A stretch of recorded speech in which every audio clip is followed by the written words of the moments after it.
Nelson, tocas donde duele. Tocas donde duele.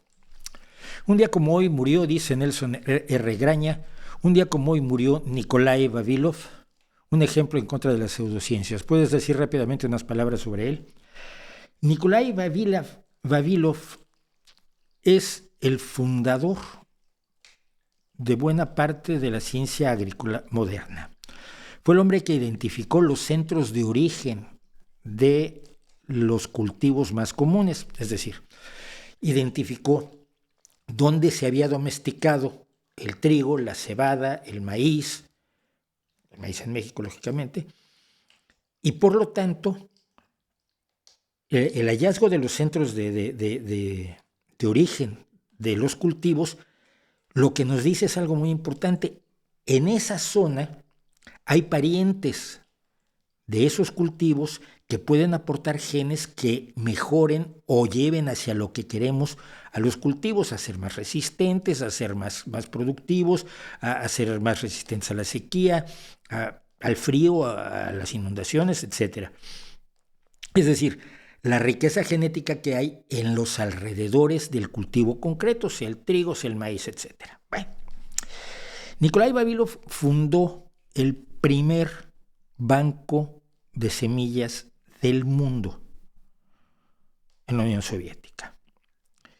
Es decir, recorrió el mundo tomando muestras de todas las semillas que se cultivaban, reunió miles y miles de ellas y las guardó, como se hace hoy en el Banco de Granos de Svalbard, en Noruega.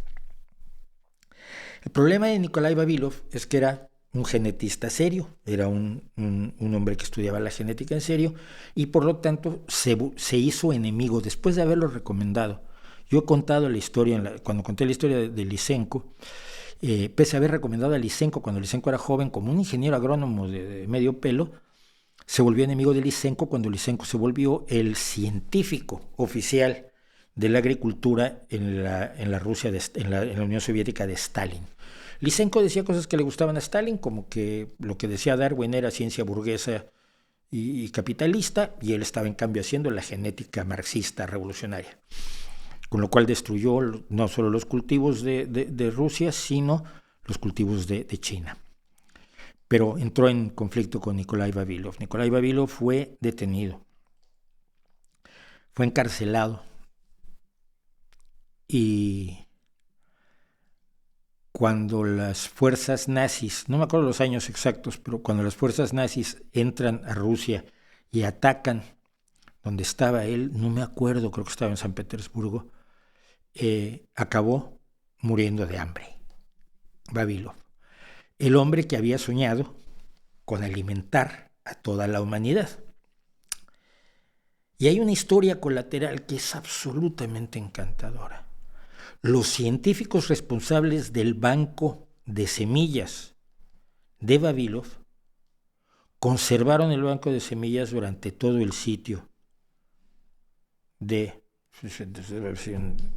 Stalingrado o Leningrado, durante toda la época del hambre, y no se comieron las semillas. Algunos murieron de hambre, pero no se comieron las semillas porque eran un tesoro genético para el futuro de la humanidad. Y hay una novela maravillosa que se llama Hambre, que cuenta precisamente esta historia.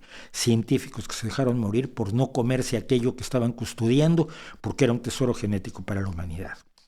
Nikolai Vavilov es uno de mis héroes, y más gloria para él, y menos gloria para los anticientíficos como Lysenko, como María Elena Álvarez Bulla y como Vandana Shiva.